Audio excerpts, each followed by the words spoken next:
Good day, dear students, everyone, and let's talk about today's class. Today's class is chapter 5, which is strategies in action. And today's unit, we'll talk about strategies, which is in action. So let's start our class. So today's class includes some objectives. It's about discussing the value of establishing long-term objectives, identifying 16 types of business strategies, identify numerous examples of organizations pursuing different types of strategies, discuss guidelines when particular strategies are most appropriate to pursue, discuss Porter's 5 generic strategies, and describing strategic management in non-profit, governmental, and small organizations, discuss joint ventures as a way to enter other Russian and Uzbekistan markets. So, uh, after the 7 objectives, we have more objectives in here, which is discussing the balanced scorecard, compare and contrast financial with strategic objective, discussing the level of strategies in large versus small firms, explaining the first move advantage concept, discuss the recent trends in outsourcing, discussing strategies in competing in turbulent high velocity markets. Okay, so let's start our chapter for today. The nature of long-term objectives. Objectives should be the quantitative, measurable, realistic, understandable, challenging, hierarchical, obtainable, and congruent among organizational units. Okay, the next one is the objectives should provide direction and aid in evaluation, establishing priorities, reduce uncertainty, minimizing conflicts, aid in both the allocation of resources and the design of jobs. And in here you can see the varying performance measures by organizational level, for example, organizational level, corporate level, divisional level, and functional level. And the basis for annual bonus of merit pay, as you can see, it's around from 25% to 25%. And here, the desired characteristics of objectives, which includes the quantitative, measurable, realistic, understandable, challenging, hierarchical, obtainable, congruent across departments, as we mentioned earlier about it, and it's shown in table 5 to 5.2. So, and there are the things that not managing by objectives, they are managing by extrapolation, by crisis, by subjectives, and by hope. I hope you guys are understanding of this right. And here you can see the balanced scorecard, which derives its name from its pursued need of firms to balance financial measures that are oftentimes used exclusively in strategy evaluation and control with non-financial measures such as product quality and customer services. Sure, as we already mentioned about the strategic management model, which is strategic management processes, and we already covered in the early chapters. You can guys go and see and check this one. And now we are going to talk about the strategies in action, right? So in here, we can talk about the types of strategies, and most organizations simultaneously pursue a combination of two or more strategies, but a combination strategy can be exceptionally risky if carried too far. No organization can afford to pursue all those strategies that might benefit the firm. Difficult decisions must be made, and priorities must be established. Uh, and here alternative strategies defined and exemplified. Now in the next chapters I will explain about each of the integrations, and here I'm going to talk briefly about this and strategy. You can see that here that's a forward integration strategy with a definition and gaining ownership or increased control over distributors or retailers, and of course uh, in 2011 examples is given in here as a forward integration. For example, Starbucks reached a deal with Green Mountain Coffee Roasters for that the firm to sell packs of Starbucks, for example, Tazo branded coffee and tea in the brewers. So let's talk about the backward integration, seeking ownership or increased control of a firm's suppliers. For example, we can give an example like Dell Incorporation acquired Network Security. I mean the virus protection producer Secure Works Incorporation. And in case of horizontal integration, seeking ownership or increased control over competitors. Horizontal integration, French drug maker Sanofi Aventis purchased US biotech drug maker Genzim or Genzim, how it's pronounced, I don't know, for 20.1 billion. So the next one is the market penetration, seeking increased market share for present products or services in present markets through greater marketing efforts. Market penetration means the example for market penetration is Neiman Marcus launched NM daily to attract less affluent customers and hire a new managing editor of social media, John John Shadness, to tweet and post for NM, right? And market development, of course. That market development strategy is introducing present products or services into new geographic area.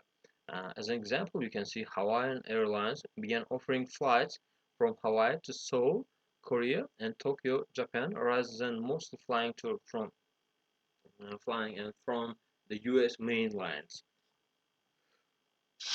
And here we talk about product development strategy, seeking increased sales by improvement present product or services or developing new ones. Example, Apple introduced the new iPad 2 and related diversification, adding new but related products or services. For example, you are producing something and you are adding new but related products or services into the production. That's called a related diversification.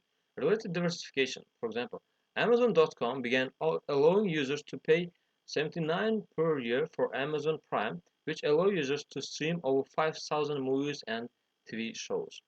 And here you can see the unrelated diversification. Unrelated diversification adding new but unrelated product or services to your product or services. Here, example, many banks now owned by default many properties, putting many banks reluctantly in the real estate and property management businesses. And here we have a strategy retrenchment. It means regrouping through cost and asset reduction to reverse and declining sales and profit. Retrenchment borders closed to 200 of its 488 superstores and laid off 6,000 of its 19,500 employees. You guys, right? Means declining the number of, for example, unnecessary shops or employees, I mean the workforce, and divestiture, the selling division or part of an organization.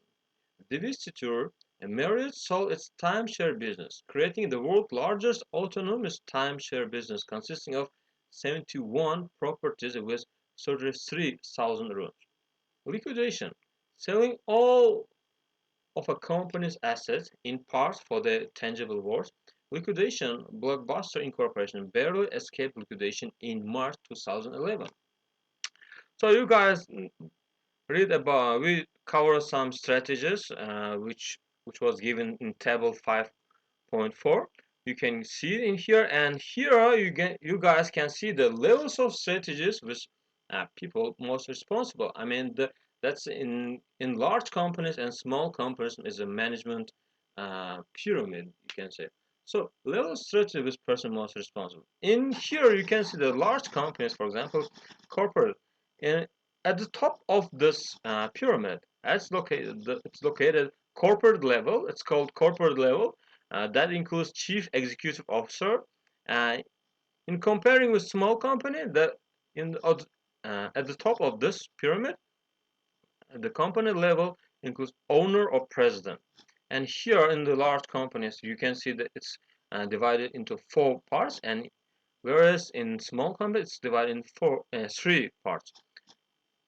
So not part, let's say 3 levels. Okay, so in the first corporate level and divisional level, with that division president or executive vice president, And functional levels, where are finance, marketing, R&D. R&D is the sense for research and development, manufacturing, information system, and human resource managers, right?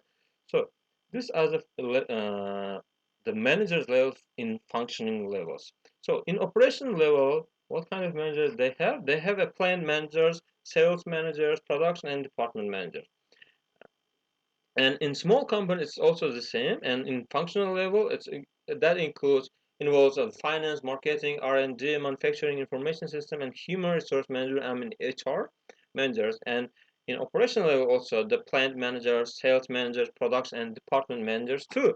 So, so in here you can guys see that the difference between in the levels is that in small company and in large company. In small company include consists of 3 levels, and where large companies consist of 4 levels. All right. So as you can see here, in small companies, divisional level and corporate level include located in the top of this company, like owner or president, right? So let's cover up the integration strategies like forward integration, backward integration, and horizontal integration. Forward integration, as we mentioned earlier in this class, involves gaining ownership or increased control over distributors or retailers, right? And whereas backward integration, that's a strategy of seeking ownership or increased control of a firm's supplier. And of course, here horizontal integration, which is a strategy of seeking ownership of or increased control over firm's competitors. In the case of backward, they want to increase the control of a firm's suppliers, but in the horizontal integration, they want to get the control over a firm's competitors. That's easy, right? So when an organization's present distributors are especially expensive, it's going to happen forward integration, guys. So when the availability of quality distributors is so limited as to offer competitive advantage, here's an forward integration. When an organization competes in an industry that's growing, when the present distributors or retailers have high profit managers, you can see the forward integration here and there, right? So when the backward integration occurs, the backward integration guidelines involves when an organization present suppliers are especially expensive or unreliable, when the number of suppliers is small and the number of competitors is large, when the advantage of stable price are particularly important, when an organization needs to quickly acquire and needed resources. Horizontal integration guidelines, when an organization can gain monopolistic characteristics in a particular area or region without being challenged by the federal government, when an organization competes in a growing industry, when increased economies of scale provide major competitive advantages, when competitors are faltering due to lack of managerial expertise. So, uh, in here, you guys can see the intensive strategies also, the market penetration strategy, market development, and product development strategies. The market penetration strategy seeks to increase market share for present products or services in present markets through greater marketing efforts. Market development involves introducing present products or services into new geographic areas. Product development strategy seeks increased sales by improving or modifying present products or services, where market penetration guidelines include consist of when current markets are not saturated with a particular product or services, when the usage rate of present customers could be increased significantly, when the market shares of major competitors have been declining while total industry sales have been increasing. When increased economies of scale provide major competitive advantage, market penetration happens. So market development. I'm going to make it short because we are running out of time. So market development occurs when the new channels of distribution are available that are reliable, inexpensive, and of good quality. When an organization is very successful at what it does, when your untapped or unsaturated market exists, when an organization has excess production capacity. So guys, uh, it was end of for this lecture. I mean the five lecture one, and you guys we can continue our lecture in the next videos. You guys can watch it, and you can leave and subscribe to the channel. Thank you everyone for your attention and time. See you in the next videos.